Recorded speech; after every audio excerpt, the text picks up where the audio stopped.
What if the reason you can binge scroll for hours but struggle to study for 20 minutes has almost nothing to do with discipline?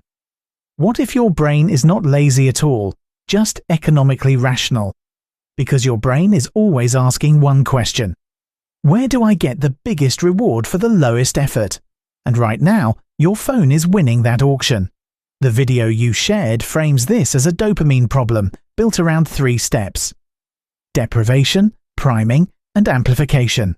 It argues that studying feels painful because your brain compares it to faster, easier rewards like social media.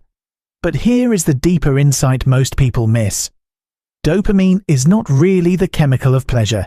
It is more like the currency of pursuit. It spikes around anticipation, prediction, and the chance that something valuable is about to happen.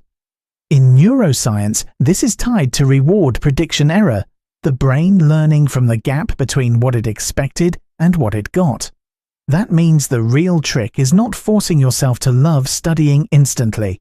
It is teaching your brain to expect that study leads to meaningful reward. This is why boredom is secretly powerful. In a world of constant stimulation, boredom feels like punishment. But boredom is not empty. It is neurological contrast. When you lower stimulation first, no reels, no music, no notifications, you reduce the noise floor of the reward system. Then studying stops competing with fireworks. It only has to compete with silence. That is why the video's deprivation phase matters so much. You are not torturing yourself. You are resetting the market value of attention. Then comes priming.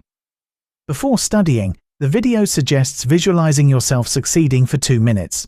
That sounds simple, almost silly, but it matters, because the brain often moves toward what it can vividly predict. If you imagine confusion, effort feels threatening. If you imagine progress, effort starts to feel like a path to reward. In other words, your mind studies better when the future feels emotionally real. Then comes the part almost everyone gets wrong. You should not reward studying with high dopamine chaos. If every break becomes TikTok, your brain learns the wrong lesson. Study is the painful tunnel. Scrolling is the treasure.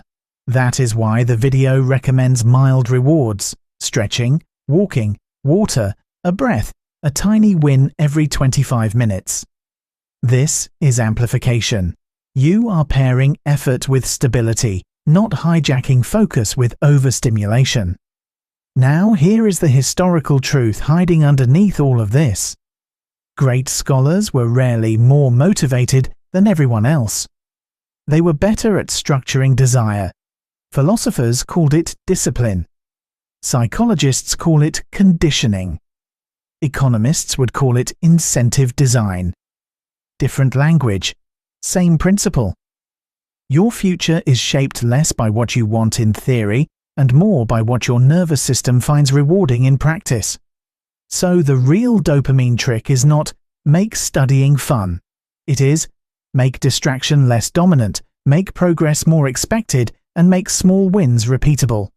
That is how addiction changes direction, not overnight, but day by day. So here is the challenge.